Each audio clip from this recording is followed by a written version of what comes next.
O assunto do vídeo de hoje é sobre o conceito de mãe suficientemente boa. Conceito esse que foi desenvolvido pelo psicanalista Donald Winnicott. Você tem ideia do que vem a ser uma mãe suficientemente boa? Continuem comigo e assistam ao vídeo que vai ao ar daqui a pouco.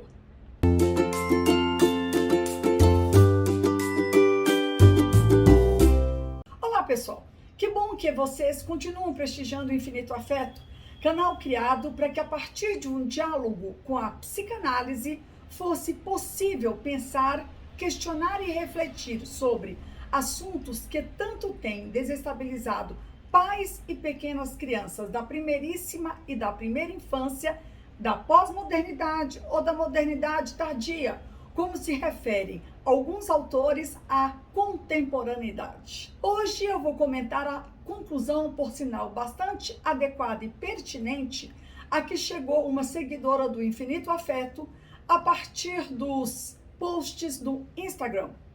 Ela faz a seguinte pergunta afirmativa, abre aspas. Resumindo, 2 pontos. Excesso de cuidados causa obesidade? Fecha aspas. Na verdade, uma das causas, não só da obesidade, como também de muitos outros transtornos, é o excesso.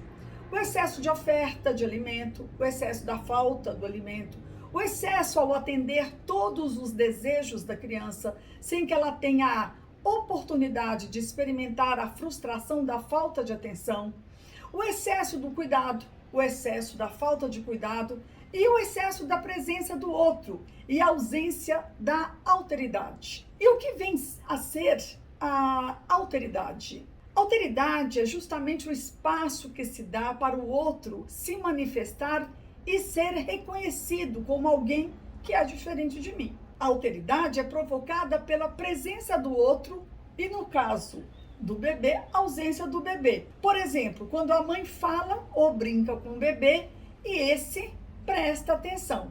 E presença do bebê e ausência da mãe, quando ela presta atenção nas vocalizações do bebê e nas suas convocações. O excesso normalmente indica superproteção das crianças por parte dos pais, sem que eles sequer se deem conta disso. Enfim, quando a mãe não atende prontamente o choro do bebê, falando, por exemplo, a mamãe já vai, espera um minutinho. Nesse momento, com essa fala, ela é capaz de fazer com que a criança, aos poucos, perceba que existe ela, criança, e a mãe. E que ela, criança, não é uma continuação da mãe. Ao agir assim, a mãe também vai se dando conta que ela é distinta do bebê.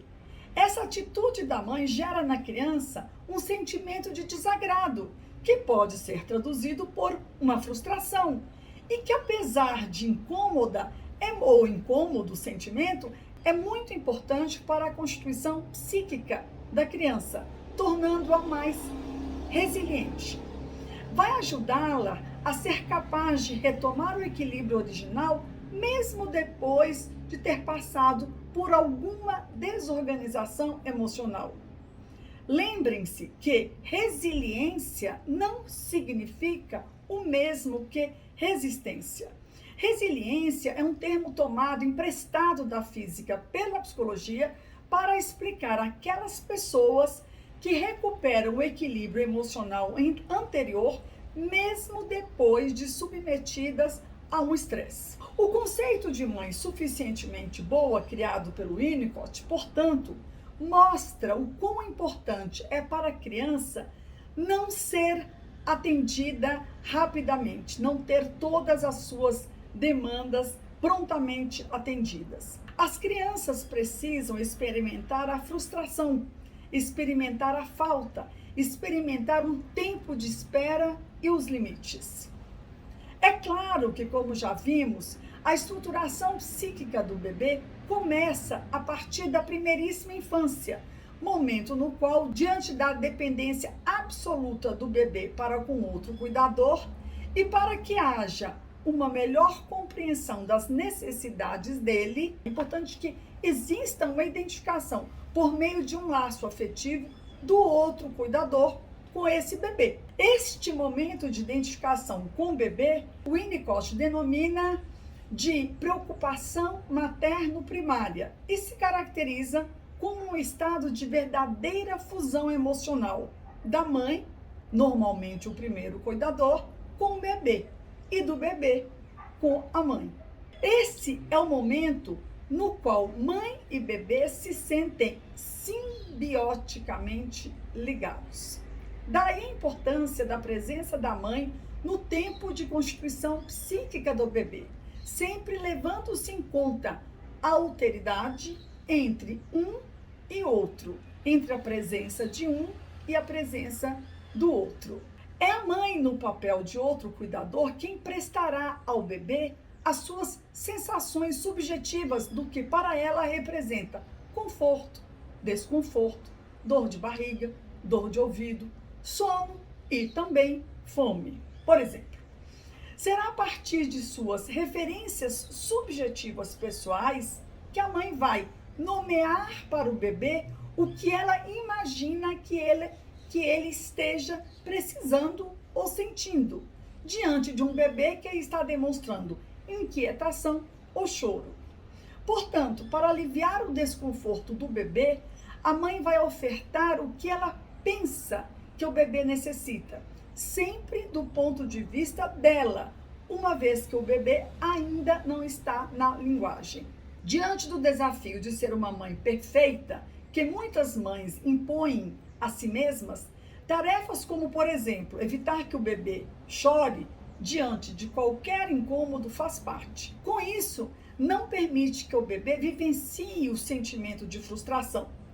Esse fato é facilmente observável mesmo com crianças de 4 e 5 anos, que ao participarem de qualquer competição infantil, precisam subir ao pódio para ganhar, nem que seja uma medalha a título de participação, mesmo que o desempenho delas não tenha sido adequado.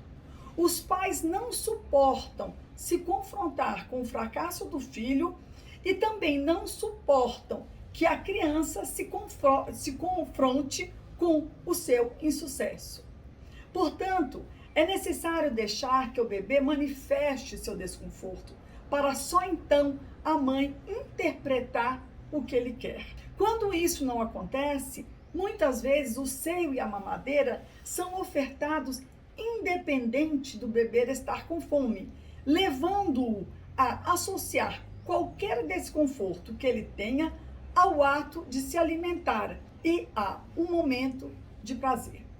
Este é o modelo de mãe intrusiva, aquela que não respeita os tempos e os desejos da criança, sendo insensível às necessidades ligadas à maturação infantil, seja por ansiedade materna ou superproteção. Esses comportamentos associados a um desmame tardio reforçam o entendimento de que a mãe invade e ocupa o mundo interno da criança e a criança, pela obesidade, passa a ocupar o espaço externo.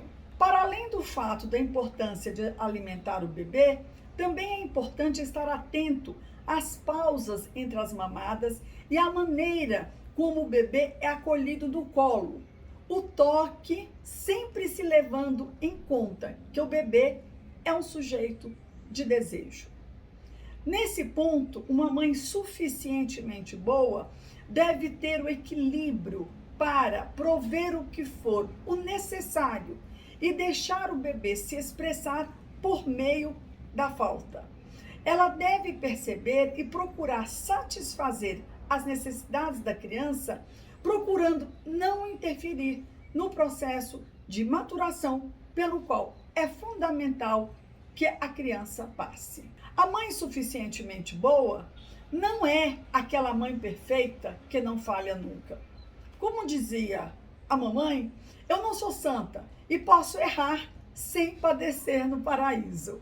Ao prover as necessidades para a constituição subjetiva da criança, a mãe, na função do outro cuidador, mesmo sustentada pelo laço afetivo, falha o tempo todo e está continuamente falhando e corrigindo essas falhas.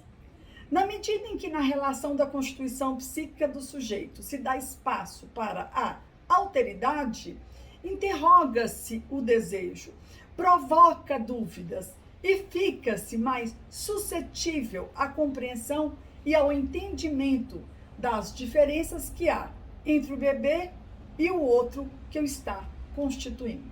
Por outro lado, quando a mãe busca a perfeição, ao ver frustrada a sua expectativa, o resultado será, aí sim, mãe padecendo no paraíso. Bem, fica aqui o meu recado para hoje. Curtam, deixem seus comentários e compartilhem. Até o próximo vídeo.